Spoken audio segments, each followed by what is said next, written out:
A fella down the street from me was having a big ash tree removed a number of years ago. This was before the emerald ash borer made it to this part of the country. But big ash tree was being taken down. I had all the wood I needed. I wasn't interested in any firewood. But, you know, it's a Saturday afternoon and it's a nice day out and I hear chainsaws running. So I go down and ask if I can help. And they're a little suspicious at first, you know. You want to help cut wood? Yeah, can I give you a hand? Well, okay. So the first saw that I bring is the 710.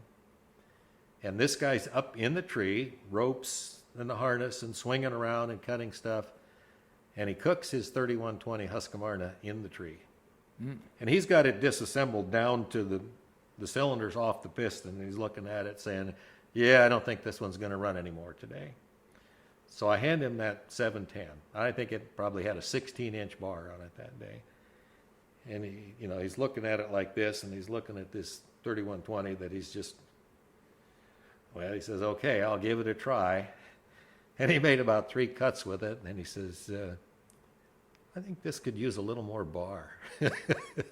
You know, because it just really ripped. Sure. And I'm down on the ground, and I'm cutting, and a local guy's there, and I think he's got a, you know, MS 280 or 290, something like that. Runs out of fuel, just got a little bit to cut. So I hand him that 710.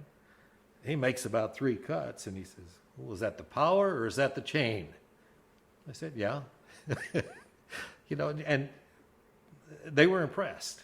Okay, well, now we've got the big trunk of this ash tree still standing there, and his 3120 is no longer functional. So I send my son home to bring a 125 down so we can cut this thing off and cut it up. Well, he doesn't understand, and he first brings down a 55, which is a gear drive. It's only got a 20-inch bar on it. Well, that worked for a little bit of it. No, we need something else. He went home. He brought the 840. The 840 is a gear drive saw with a 48-inch bar. Okay, that's got enough to do it. But that's not the saw I wanted. So he finally got down there with the 125. We got it cut down, bucked up. And these guys are just standing there scratching their heads, wondering how did that happen? and one of the neighbors came by and just said, man, that's so cool. That just sounds like a Harley. You know, they love the sound of it. And hey, I didn't need any firewood. I didn't get any firewood, but we got that tree cut down, bucked up. And there's a video as I'm bucking one of the sections of that log on the ground, or a photo, because the 840 is a gear drive saw, and when the kerf starts to close up and it pinches, they don't stop. Right, they'll shoot they out, come right back out. at you. And you can see, and you know, you kind of learn how to work with that. So when that saw starts coming out, you're a little bit like the toreador. You kind of step over and out it comes. And we got a photo of that taking place, you know. And the guys, they're just amazed. They've never seen anything like that. They've never seen old saws run like that. They can't imagine this pile of wood that's here now, the pile of sawdust. So anyway, it's a lot of fun. Sure. I remember early in my days, if I heard chainsaws running in the neighborhood, I'd have to go over and see what it was, you know, and bring stuff with me if I could. Yeah. You know, or, you know, you have friends or neighbors or people that know you ask, like, hey, I got this tree. Can you come over and any opportunity to take something out? Sure. Yeah. I'll be out there, you know. I think a lot of the viewers will probably know the name Mitch Weber, or M. Webber.